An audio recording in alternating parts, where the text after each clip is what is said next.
Keď Arjuna priviedol Draupadi domov a povedal: Matka, pozri, čo som ti priniesol. Kunti, ktorá v tom čase dodržiavala posvätný sľub, odpovedala: Nech je to čokoľvek. Všetci 5 si to rozdelíte rovnakým dielom. Keď Draupadi počula tieto slová, bola zmetená. A keď Kunti vyšla von, bola ešte viac otrasená tým, čo práve povedala. Tieto slová som vyslovila pri plnení posvätného sľubu. Je zlé, ak poruším slová, ktoré som vyslovila počas sľubu. Čo mám robiť, keď viem? Kunti zostala v hlbokom zármutku. Práve vtedy prišiel mudrc Vyasa. Oslovil Kunti a povedal: Matka Kunti, nebol to nikto iný ako pán Šiva, kto ťa prinútil vysloviť práve tieto slová. Neboj sa, Draupadi je súdené mať za manželov všetkých 5 pandávov. Potom začal rozprávať príbeh. Pred dávnymi časmi žil v kráľovstve Vidarbha kráľ menom Nala a jeho manželkou bola Damayanti. Mali dcéru menom Naliani. Naliali sa nenarodila s fyzickou krásou, takže hoci bola princezná, ľudia ju buď ľutovali, alebo urážali pre jej vzhľad.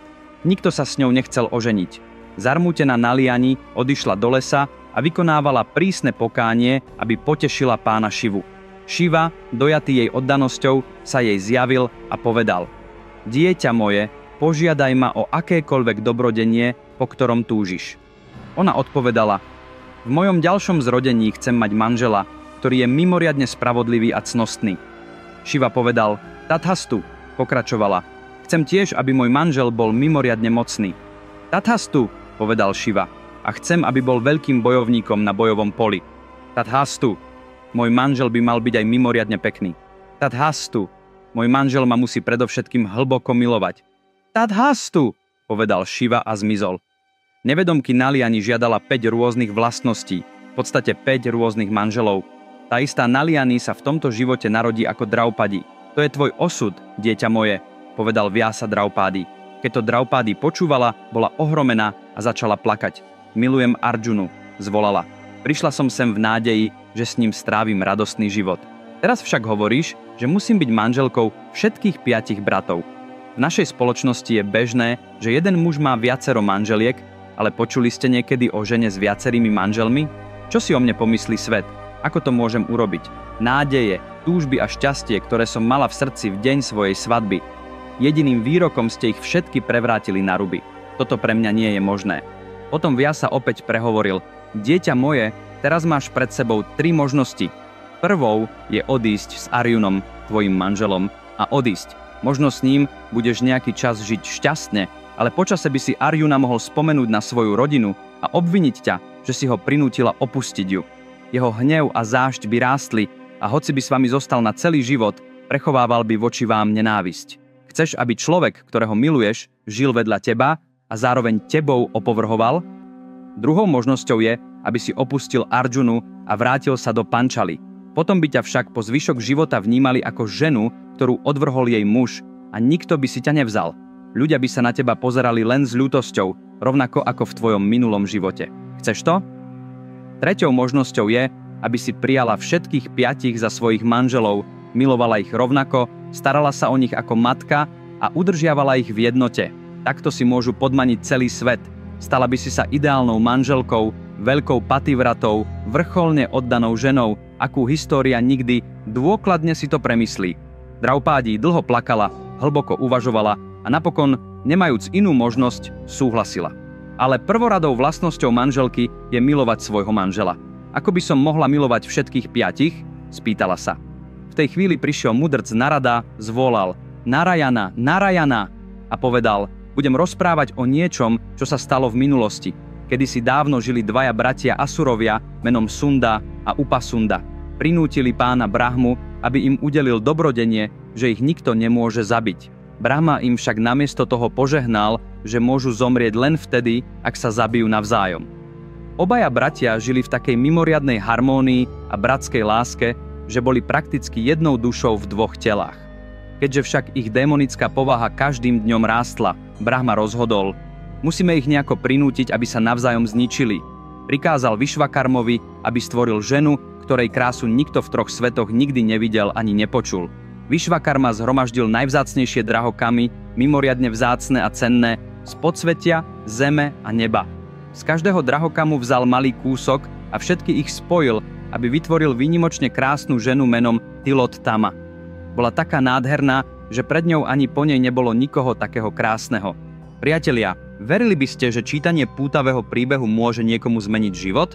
Už len to, že ho prečítate svojim deťom, im môže vštepiť hodnoty, ktoré potrebujú. Veríte, že na akýkoľvek problém, ktorému čelíte, alebo môžete v živote čeliť, môže poskytnúť riešenie prečítanie jediného príbehu?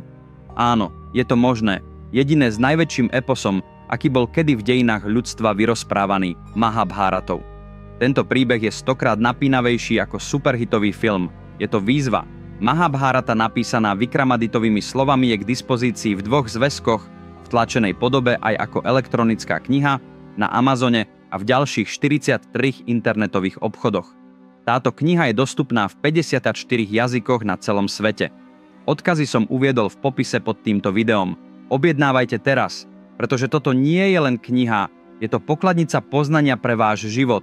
Brahma dal Tilottamovi pokyn, všetkými prostriedkami spôsob, aby sa Sunda a Upasunda navzájom zničili. Tilottama sa snažil, aby sa Sunda a Upasunda navzájom zničili. V tom čase si boli bratia takí blízki, že to vyzeralo, ako by boli jedna osoba a nie 2. Tilottama k ním prišla a v okamihu, keď uvideli jej krásu, pôvab a pôvab, v jedinej sekunde sa do nej zamilovali. Pristúpili k Tilottame a povedali: Ó, krásna pani, v okamihu, keď sme ťa uvideli, sme sa do teba zamilovali. Vyber si jedného z nás za manžela. Tilottama sa mierne usmiala a odpovedala: Vo chvíli, keď som uvidela vaše svalnaté tvary a pekné telá, tiež som sa do vás oboch zamilovala. Ale nemôžem si vziať oboch, takže ktorý z vás je silnejší, toho si vyberiem. Obaja bratia súhlasili a začali zápasiť, aby dokázali svoju silu, odhodlaní vziať si Tilottamu za ženu. Súťaž v zdatnosti sa rýchlo zmenila na neľútostný boj. 3 dni brutálne bojovali, až sa nakoniec navzájom zabili. Tak sa títo dvaja milujúci bratia zničili kvôli jednej žene. Narada pokračoval: Rozprávam ti tento príbeh, pretože Draupadi je rovnako ohromujúca, ako bola Tilottama. Nechcem, aby ste nakoniec medzi sebou bojovali o takú krásnu ženu. Existuje riešenie, ako sa tomuto osudu vyhnúť. Od dnešného dňa strávi Draupadi 1 rok len s jedným z vás ako manželka. Po celý ten rok nebude manželkou ostatných 4. Počas tohto roka nesmie do jej súkromnej komnaty vstúpiť nikto iný ako jej určený manžel. Ak niekto poruší toto pravidlo, musí stráviť 1 rok vo vyhnanstve v lese. Takže počnúc s dnešným dňom, keďže Judhištira je najstarší, počas 1. roka bude Draupadi jeho manželkou. Počas tohto roka sa ostatní 4 nesmú priblížiť k jej súkromným komnatám. Ak tak urobia, musia ísť na rok do vyhnanstva. Všetci Pandavovia s touto dohodou súhlasili. Medzitým Duryodhana, keď sa dozvedel, že Krišnovo-Jadavské vojsko a Pančalské kráľovstvo kráľa Drupada podporujú Pandavov, zaplesal závisťou. Hneval sa, že sa mu nepodarilo zničiť Pandavov, hoci sa o to pokúšal od detstva. Tí naopak každým dňom silneli. Nariekal: či ich nikdy nebudem môcť vyhľadiť, či nikdy nedosiahnem najvyššie postavenie v Hastinapure. Musím ja a moje deti navždy žiť pod vládou Pandavov. Nemôžem žiť celý život a počúvať rozkazy niekoho iného. Ako ich môžeme zabiť? Povedz mi, strýko Šakuni. Šakuni odpovedal: Duryodhana, zničiť Pandavov nie je také ľahké, ako si myslíš, ale nie je to ani nemožné.